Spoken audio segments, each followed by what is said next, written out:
Welcome back with new video on the topic of the isotropy of space and conservation of angular momentum. जैसा कि हमने पिछले video में space time properties space conservation of linear momentum को study किया था, तो आज हम देखते हैं कि जो हमारे पास isotropy of space and angular conservation of momentum है उसका रिलेशन जो है वो कैसे एस्टेब्लिश होता है। और बहुत सारे बच्चे ये भी पूछ रहे थे कि हमारे जो सिलेबस में ये टॉपिक्स हैं कि नहीं, तो मैंने उन सबको एक बार फिर बताता हूं कि ये जो टॉपिक्स हैं हमारे सिलेबस में है। That's why we are studying here, that's why we are understanding the concept of isotropy of space and law of conservation of linear angular momentum. So the isotropy of space means that all directions are same. हमने पिछले जब isotropy of space की properties पढ़ी थी तो हमने बताया था कि जो स्पेस होते हैं वो आइसोट्रोपिक्स होते हैं, या स्पेस जो उसकी डायरेक्शंस होती है वो कोई प्रेफर्ड डायरेक्शंस नहीं होती है. तो आज हम इस वीडियो में हम इस लेक्चर्स में ये डिस्कस करने वाले हैं कि कैसे वो आइसोट्रोपी ऑफ स्पेस जो है वो उसका आइसोट्रोपिक कैसे होता है, उसकी कोई प्रेफर्ड डायरेक्शंस नहीं होती है, या we can say that the all directions are alikes. Okay, तो let us consider a system of two particles, particle 1 and particle 2. हमने क्या किया, एक एक्स एक्सिस, वाई एक्सिस और जेड एक्सिस ले लिया, 3 डायमेंशन सिस्टम ले लिया, उसमें ओरिजिन ओ ले लिया, उसमें हमने पार्टिकल को एक पार्टिकल 1 है वो पी पे मान दिया और पार्टिकल 2 जो है वो क्यू पे मान लिया, और उसके जो पोजीशन वेक्टर्स होते हैं वो पार्टिकल 1 के r1 है और पार्टिकल जो q है या पार्टिकल 2 है फ्रॉम o टू q वो r2 है from the origin point o. So we can say that if we know that the omega 1 and omega 2 are angular velocity of the two these particles, particle 1 and 2, then the torque acting on the particle 1 will be. अब torque हमें पता है कि torque क्या होता है, I into alpha. I आपके पास क्या है, एंगुलर है, और मोमेंटम, और हमारे पास जो अल्फा है उसको अगर मैं देखता हूं तो चेंज इन एंगुलर वेलोसिटी हो जाता है. तो I is equal to D omega upon D T. तो सिमिलरली हमने क्या किया, टॉर्क को पार्टिकल 1 जो टॉर्क एक्ट हुआ है पार्टिकल 1 पे या पॉइंट P पे, तो वो tau 1 is equal to I1 D omega 1 upon D T. इसको अब हमने नंबर क्या कर लिया, 1 दे दिया. सिमिलरली जो torque acting on the particle 2 is also why the points with torque 2 is equal to I2 D omega 2 upon dt with the vector position, क्योंकि vector हमने इसलिए लिया वेलोसिटीज है, वेलोसिटी हमें पता, हमें डायरेक्शन भी बताती है. तो अब हमने क्या किया, इन दोनों इक्वेशंस को अगर मैं ऐड करता हूं, इन दोनों इक्वेशन को मैं ऐड करता हूं, इक्वेशन 1 और 2, तो हमने क्या किया, लेफ्ट हैंड साइड को मैंने ऐड कर लिया, tau 1 plus tau 2 is equal to 0. अब टाउ 1 प्लस टाउ 2 जो है वो किस कंडीशन पे किया हमने, वो कंडीशन हमने लिख दिया कि हमारा जो स्पेस है वो आइसोट्रोपिक है, हमारा जो स्पेस है वो आइसोट्रोपिक है. अगर हमारा जो स्पेस आइसोट्रोपिक हो जाता है तब हम क्या बोल देते हैं कि हमारे पास टाउ 1 और टाउ 2 जो है वो 0 होता है. It means that the net torque acting on the system will be 0. That's why I am writing here tau 1 plus tau 2 is equal to 0. So the net torque acting on the system will be 0. That's why tau 1 plus tau 2 is equal to 0. After that I am putting the value of tau 1 and tau 2 in this equation. This equation may be equation number 3. इसको हमने equation number 3 भी बोल सकते हैं. इस equation में हमने equate कर दिया इसमें, तो I1 D omega 1 upon D T plus I2 D omega 2 upon D T with the vector notations is equal to 0. अब उसके बाद हमने क्या किया, ये D1 D upon D T में हमने क्या किया, कॉमन कर लिया इन दोनों में, तो I1 omega 1 plus I2 omega 2 in vector notation bracket close is equal to 0.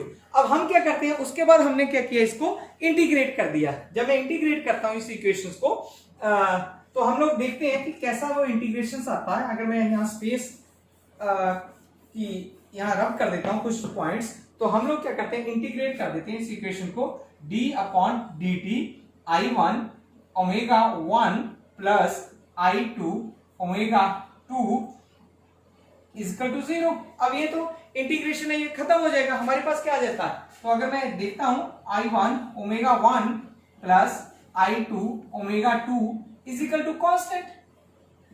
अब ये मुझे पता है किसके बराबर है, yes I can write it. ये किसके बराबर हो जाएगा हमारे पास, L1 plus L2 angular momentum के बराबर। अब पार्टिकल एक ले लो चाहे दो ले लो, तो हम इसको क्या लिख सकते हैं कि जो टोटल जो एंगुलर मोमेंटम है वो किसके बराबर आ जाता है, इसका कांस्टेंट के बराबर आ जाएगा। यही तो हमारा आर्टिकल था आज का, हमने यही कुछ तो यहाँ पे ड्राइव करना था कि हमारे पास जो L है वो किसके बराबर होता है। हमने पहले भी पढ़ा है L इज इक्वल टू किसके बराबर था, I इंटू ओमेगा के बराबर। ये हमने +1 में 9th 10th +1 +2 में हर बार पढ़ते हैं, ठीक है। तो हम क्या बोल सकते हैं कि this is the law of conservation of angular momentum. जो L1 और प्लस L2 है वो कांस्टेंट्स होता है। So we can say that the law of conservation of angular momentum is the direct consequences of isotropy of space. So we can conclude from this article that the rotational invariance leads to the law of conservation of angular momentum. Okay, now हम दूसरे switch over करते हैं दूसरे article पे, जो हमारा homogeneity of flow of time and conservation of energy. So first हम क्या करते हैं, होमोजेनिटी ऑफ टाइम को स्टडी करते हैं कि होमोजेनिटी ऑफ टाइम क्या होता है। वैसे तो हमने उसकी जब प्रॉपर्टी पढ़ी थी तब हमने पढ़ लिया था कि होमोजेनिटी ऑफ टाइम क्या होता है। तो जो interval of time are not affected by the origin of time, या हम ऐसा भी बोल सकते हैं कि जैसे उस दिन एग्जांपल में हमने पढ़ा था कि जो मान लो आज 1 सेकंड यस्टरडे है वो exactly equal to the 1 second of the today's होगा, या will be equal to the 1 second of tomorrow. ठीक है, टाइम की बात करता हूं, चाहे मैं टाइम ऊना में देख रहा हूं, चाहे मैं टाइम उसी वक्त चंडीगढ़ में देख रहा हूं, चाहे मैं उसी वक्त टाइम जो है अपने पंजाब में देख रहा हूं जलंधर में, तो ये सारे उसी टाइम पे। तो 12 बजे है तो मीन्स यहाँ भी 12 बजे है, चंडीगढ़ में भी 12 बजे होंगे और ऊना में भी 12 बजे होंगे। तो सेम है, अगर कल की बात करूंगा नेक्स्ट डे की या प्रीवियस डे की, तभी सेम टाइम जो है उतना ही रहेगा। ये तो होती है हमारे पास होमोजेनिटी ऑफ टाइम। अब हम पढ़ते हैं जो homogeneity of time and law of conservation of energy. As we know that the time flow uniformly, हमें सबको पता है यूनिफॉर्मली टाइम फ्लो होता है। The force acting at a point will not depend upon explicitly on times. अब ये explicit क्या times है, इसका मतलब होता है कि time does not occur directly in the expression of force. ठीक है, कोई भी जो उस पर डिपेंड नहीं करती है चीज, ठीक है, कोई हिडन नहीं होती। अगर मैं इंग्लिश मीनिंग देखता हूं इसका तो हिडन होता है कि कोई भी मैंने कोई चीज हिडन नहीं की है, तब हम बोलते हैं explicitly. So a conservative force F is related to the potential energy U of interacting particle between, जो भी हम दो पार्टिकल्स लेते हैं इंटरेक्शन बिटवीन होती है, तो उसका जो रिलेशन हमने पहले भी एस्टेब्लिश किया वो क्या होता है हमारे पास, F इज इक्वल टू करली U और करली R और R यूनिट वेक्टर। इसको अब हमने क्या कर लिया, इक्वेशन नंबर 1 दे दिया है। अब जब इक्वेशन नंबर 1 दे देते हैं तो हमें पता है कि जो F है has no explicit dependent upon time. अगर डिपेंडेंट नहीं है F तो इसका मतलब क्या होगा, F नहीं है तो क्या होगा, तो U भी डिपेंडेंट नहीं होगा मेरे पास ना। ठीक है, U भी मेरे पास डिपेंडेंट नहीं होगा। अगर मेरे पास U भी डिपेंडेंट नहीं है, F भी डिपेंडेंट नहीं है, तो इसका मतलब क्या होगा, इसका मतलब ये हो जाता है कि मेरे पास करली जो U अपॉन करली R है वो भी किसके बराबर होगा, 0 के बराबर होगा। ठीक है ना, ऐसा हम लिख सकते हैं क्योंकि हमने अभी भी बोला कि जो एक्सप्लिसिट है उसका मीनिंग जो होता है वो हिडन नहीं है, हमारे पास टोटली क्लियर है, तो हम तब इसको इस वे में बोल सकते हैं। अब नेक्स्ट हमारे पास क्या आता है, नेक्स्ट हमारे पास आता है कि हमने लिखा है कि करली टी अपॉन स्मॉल करली टी इज इक्वल टू 0। अब हमारे पास जो किनेटिक एनर्जी होती है उसको हम कैपिटल टी से भी डिनोट करते हैं, has no explicit dependent upon time. ठीक है, किनेटिक एनर्जी डिपेंड अपॉन नहीं करती है, हमें पता कि वो किसके बराबर होती है, हाफ mv² के बराबर होती है। तो हमने क्या किया, तो उसको भी curly T upon curly T is equal to 0 कर लिया है। So the total energy of the system कितना बन जाता है मेरे पास, total energy of the system क्या बन गया, E is equal to U plus T. U मेरे पास पोटेंशियल एनर्जी है और T मेरे पास किनेटिक एनर्जी है, जो E है वो टोटल एनर्जी है। अगर वो टोटल एनर्जी है तो हमारे पास किस किस का फंक्शन है, वो एनर्जी R और T का होगा फंक्शन। ठीक है ना। आर और टी हमें पता कि आर मेरा क्या है और टी मेरा क्या है, हमने पीछे भी देखा है, ठीक है। तो आर यूनिट्स है मेरे पास और टी मेरा टाइम्स आता है यहाँ पे, ठीक है। यह पोजीशन वेक्टर्स भी जो पार्टिकल्स की रहती है। तो so in this case we can say that U and T poses no explicit dependence on time. ये बहुत ध्यान देने वाली चीज है जो मैं बार बार बोल रहा हूं कि यू और कैपिटल जो टी है possess no explicit dependent upon time, so we can say that they may have implicit dependence on time. Implicit dependent, it means that they are depend upon the position coordinates, जो भी उसके position coordinates होंगे, position है उस पर depend करते हैं। so we can say that the total energy of the particle is a function of position coordinate r और time t, जो हमने वैसे लिख दिया। अब उस इक्वेशन को क्या करते हैं, हम सिंप्लीफाई करने लगे हैं। देखो इसको मैंने क्या किया, डी कर दिया तो कर ली ई पॉन कर ली आर डी आर, और दूसरा फंक्शन था मेरे पास टी, तो कर ली ई पॉन कर ली टी इंटू डी टी। इसको मैंने इस वे में लिख लिया है। अब उसके बाद हमने क्या किया, देखो ये इक्वेशन कोई भी आप दे सकते हो, इसको कोई भी नंबर दे सकते हो या देख सकते हो। तो इसमें मैं क्या कर सकता हूँ, ई की वैल्यू पुट कर सकता हूँ इस इक्वेशंस में, u प्लस टी। सिमिलरली मैंने क्या किया, कर ली कौन कर ली यार, u प्लस टी पुट कर दिया यहाँ से, फिर dr वैसे लिख दिया, उसके बाद प्लस कर ली कौन कर ली टी, फिर वैल्यू पुट कर ली u प्लस टी दिस, और उसके बाद मैंने क्या किया, इसको अलग अलग कर लिया, डिफरेंट कर ली u पॉन कर ली r प्लस कर ली t पॉन कर ली r dr प्लस कर ली u पॉन कर ली t प्लस कर ली t पॉन कर ली t इंटू dt। अब हमने क्या किया, इसको सिंप्लीफाई किया और कुछ नहीं किया। अब हमने क्या किया भाई, यूजिंग इक्वेशन नंबर 2, ये जो दो इक्वेशंस है मेरे पास, इनको मैंने यूज करने की कोशिश की है। अब यूज क्या किया हमने, D is equal to D U upon D R plus D T upon D R into D R plus zero कर दिया हमने इन इक्वेशन से देख के जीरो कर लिया। ओके, तो then D E upon D T is equal to D U upon D R plus D T upon D R upon D T. ये मैंने क्या किया, इन दोनों को डिवाइड कर दिया डी टी से, ठीक है। अगर मैं इसको क्रॉस मल्टीप्लाई करता हूं तो D T into D T करके यहाँ पे, तो अगर ये कैंसिल हो जाता तो हमारे पास कोई फर्क नहीं पड़ता। तो हमने क्या किया, इस वे में इस इक्वेशन को लिख लिया D T upon D T, पर यहां से D T upon D R upon D T पता मुझे किसके बराबर होता है, हमारे पास वेलोसिटी के बराबर होता है, वो हम नेक्स्ट में लिख लेंगे। ओके, तो देन कर ली टी अपॉन फ्रॉम, अब भाई using equation number 1, equation number 1 क्या है हमारे पास, F is equal D U upon D R is equal to minus F है। पिछले आर्टिकल में भी हमने इसको कैलकुलेट किया था। तो अब हम क्या करते हैं, कर ली टी अपॉन कर ली आर इज इक्वल टू कर ली D R into half M B square is equal to 1/2 m into, अब उसको मैंने बाहर कर लिया m 2b into D B upon D R, ठीक है। इससे डिफरेंशिएट कर लिया इस फंक्शन से r से। तो अब सिंप्लीफाई करता हूं, कर ली टी अपॉन कर ली r is equal to M B, ये 2 से 2 कैंसिल कर दिया मैंने, M B D B upon D R. So क्या हमारे पास फिर जो ये जो वैल्यूज आती है कर ली टी अपॉन कर ली आर की, अब हम इसको क्या करते हैं, putting the equation 4, 5 and 6 in equation number 4 we have, जो पीछे हमारे पास इक्वेशन थी उसमें हमने पुट कर दिया। तो हमारे पास क्या आता है, D E upon D T is equal to minus F, क्योंकि हमारे पास वहां वैल्यू थी, तो plus M B D V upon D R into D R upon D T minus M, अब मैं सिंप्लीफाई करने लगा हूं, minus F plus M D R upon D T into D V upon D R into D R upon D T. अब बहुत सारे बच्चे confuse हो गए कि हमारे पास D V upon D R था।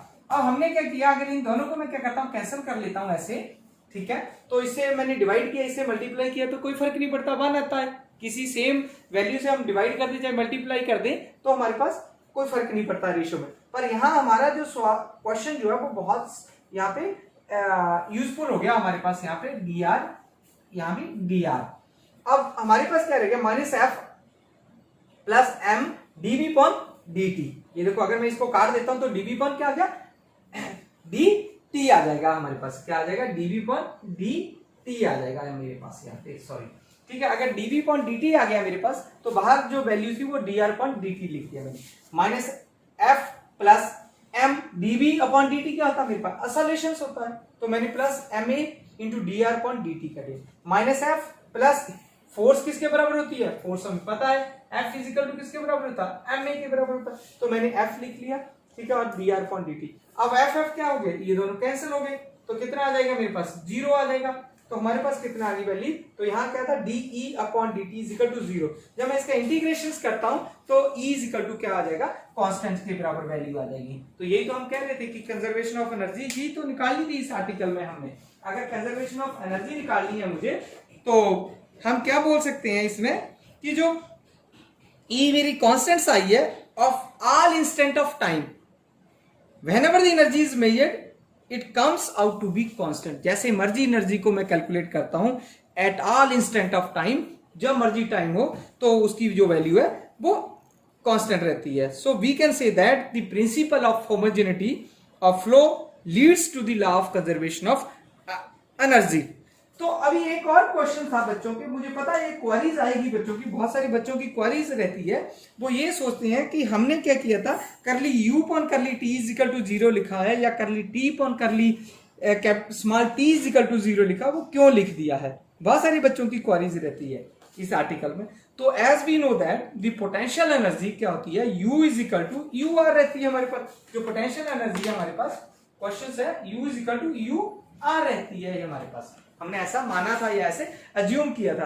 अगर ऐसा अज्यूम किया था तो इट मींस दैट जो पोजीशन आर है मेरा वो मे चेंज विद टाइम, क्योंकि ये जो भी फंक्शंस होता है चाहे वो एफ एक्स होता है या एफ टी होता है, इसका मतलब ये जो चीज है ये वेरिएबल्स है। कोई भी चीज है इसके बीच में ये वेरिएबल्स, अगर वो वेरिएबल्स है हमारे पास आर है, चेंज करता है तो किसके साथ चेंज करेगा, विद टाइम करेगा।